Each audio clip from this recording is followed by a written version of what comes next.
We are in a crisis regarding free expression and academic freedom in universities. The headwinds we face are twofold. First, deference to conventional wisdom has stifled inquiry in a number of disciplines. Some quarters of higher education prize activism over inquiry. Important social questions go unaddressed because of fear of the answers, and errors persist because of fear of disagreeing with popular positions. This itself is an emergency. The failure of academia writ large to engage with this problem substantively has eroded trust amongst a large segment of our citizenry. And even the most basic benefits universities provide to society are now in dispute. And let's be clear that the benefits of society to truth-seeking universities are enormous.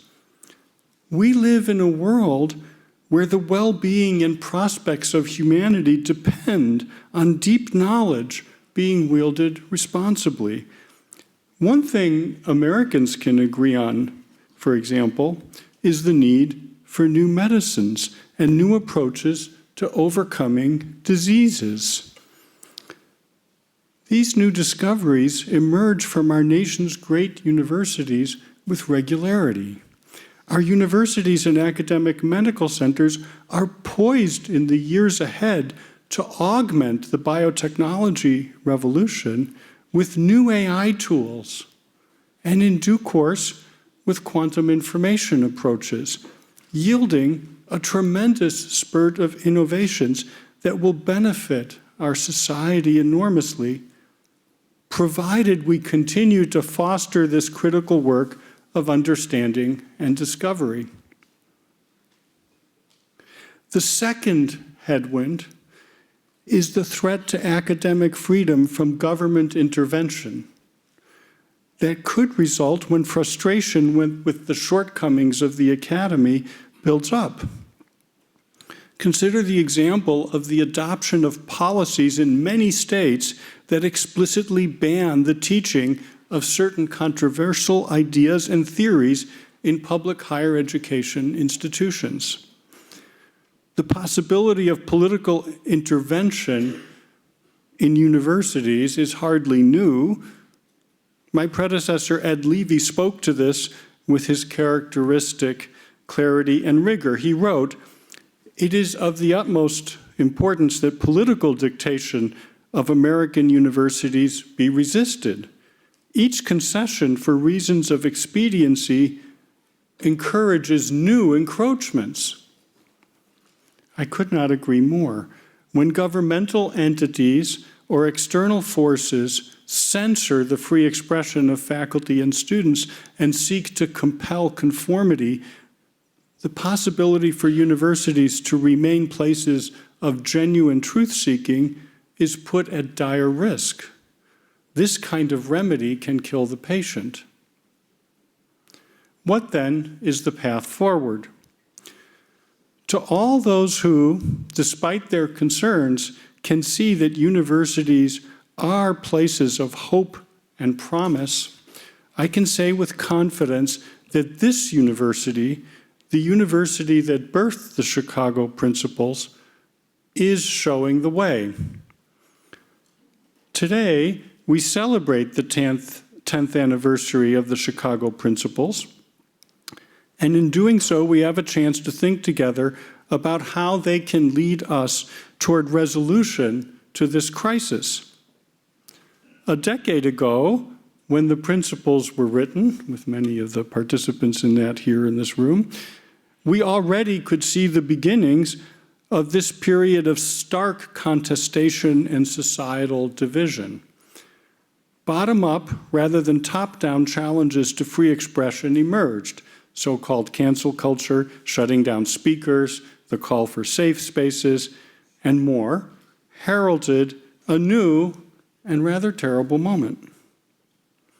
President Zimmer understood the threat this posed, and he worked with a remarkable group of faculty to codify the Chicago principles, to state them plainly and forthrightly as they had arisen from our history and practices, to reaffirm, as our President Emeritus Hannah Gray so brilliantly exhorted years prior.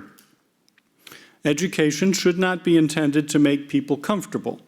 It is meant to make them think. Universities should be expected to provide the conditions within which hard thought and therefore strong disagreement, independent judgment, and the questioning of stubborn assumptions can flourish in an environment of the greatest freedom. In their first 10 years, the Chicago principles have gained a significance that extends well beyond our UChicago community. The facts speak for themselves. They have been adopted by over 100 academic institutions. In the last year, they have been cited in editorials, op-eds, and publications hundreds of times. It is almost impossible to have a serious discussion about free expression in higher education that is not framed by or in opposition to the Chicago principles. What accounts for this high degree of adoption and dominant role in our discourse? After all, pretty much every university considers free expression and academic freedom to be foundational to their functioning. Yet it is specifically the Chicago principles that stand out. The reason is simple. Rather than edicts from above, the principles that were articulated in 2015 arose as a codification of decades of determined practice and cultivation. While the principles document is succinct and in some ways declaratory, they are a true distillation of the lived experience of generations of university scholars and embody what is essential in a way that bears the full credibility of our institution, the credibility of an institution that is storied for its genuine commitment to teach and understand and to struggle to discover truths at their deepest level. Here, there is an entire culture built on this wellspring of free expression. Here, no one, certainly not I as president, tells people what to think or what to say. Here, the pursuit of knowledge and learning is deeply a community affair. By committing to enter into frank dialogue with each other, we understand that we will learn more, that we will be better at extending the edges of human knowledge and understanding deeper and faster and better. Here, we seek the commitment to our excellence in our recruiting of faculty at every turn. To seek deep scholars, not ideologues. Here we live today by something else that President Levy wrote. The proper test for membership in the academic community is intellectual competence and integrity. This requires a willingness to engage in rational discussion, to question principles, and to subject conclusions reached in the field of scholarly endeavor to subject conclusions reached in the scholarly endeavor to the searching test of scientific inquiry. This test places the emphasis where it belongs, namely on the competence and intellectual freedom of the particular scholar. And for our students, here, we take great care in shaping a core curriculum for the college that teaches our students to see problems from many points of view, to learn how to think, not what to think, to be rigorous and curious. Here, we recognize and we live that diversity of viewpoint and experience strengthens us in seeking out truths. This is our culture, and it is the spirit that animates the Chicago Principles. Each of the attributes I just described is essential to truth-seeking, and yet each is a constant struggle to hold on to and to get right. For example, the relative lack of diversity of political orientation on campuses compared to society at large puts a much more severe onus on the need to be even more open to minority viewpoints. To substantively engage with such issues effectively requires enormous care and ongoing attention. Over a year ago, we created the Forum for Free Inquiry and Expression to ensure that we would have a venue to grapple with these challenges. It represents a gift to us all, a place where the very ideas of free expression themselves can be debated, and where the culture that it depends on can be renewed through challenge and contestation. Crucially, the Chicago Forum is a place where those from other higher education institutions are invited to explore issues of free expression, to examine our culture and their own. It is a place where students, faculty, and academic leaders can do the important work of cultivating and improving upon truth-seeking cultures. This kind of grassroots crafting of culture will better serve the multitude and variety of higher education institutions that we as a nation are blessed with, much better than if we were to encourage that the principles be adopted rotely from above.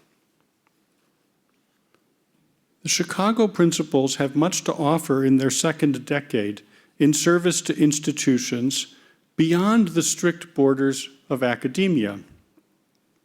Trust has diminished in nearly every kind of institution that serves society through expertise.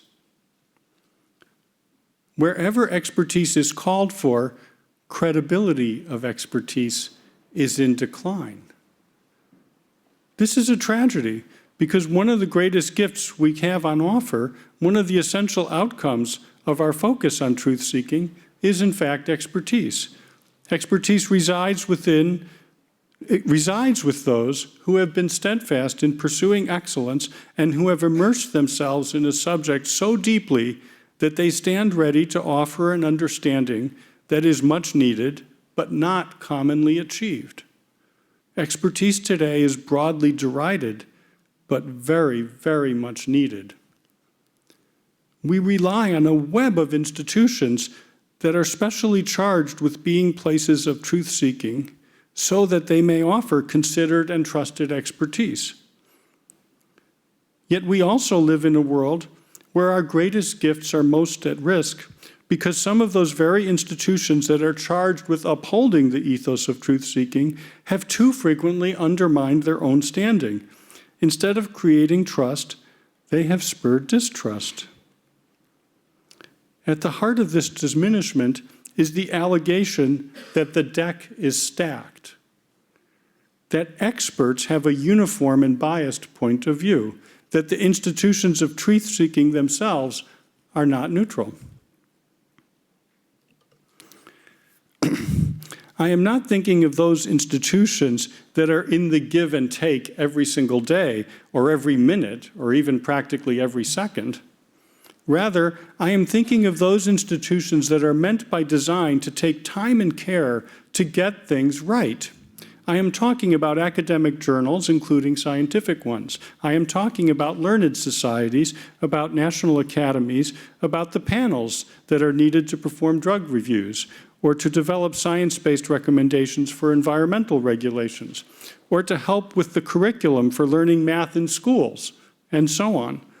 In each of these situations, society has privileged experts to provide their best-informed view of the state of our knowledge, free from political bias, so that well-informed policy can follow. These institutions face the extraordinary challenge of needing to convey their expertise in an era where much of the print, digital, and social media landscape is hyper-polarized and flooded with unfounded conspiracy theories, which all too regularly can outpace the truth.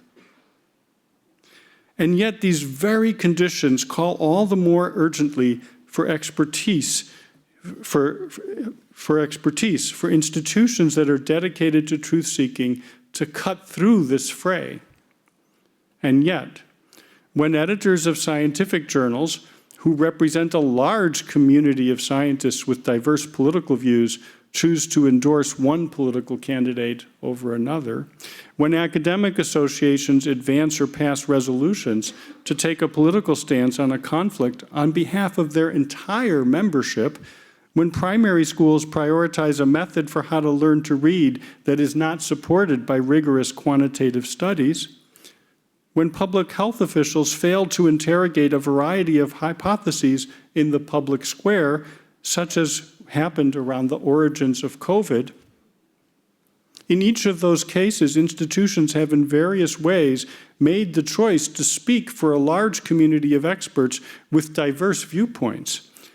There may be some cases where there is justified to advance the mission of that particular organization, but the leaders of those institutions should step back to weigh such decisions with enormous care. The entire credibility of important institutions could be at risk of being squandered because of just a single failure to honor the bottom-up process of truth-seeking, because of a desire to short-circuit the debate and declare what is right rather than allow for the truth to emerge from healthy contestation. This brings us to the value of institutional neutrality, the clear statement in our principles that it is not for the institution or leadership to put a thumb on the scale, to declare for one set of ideas over others.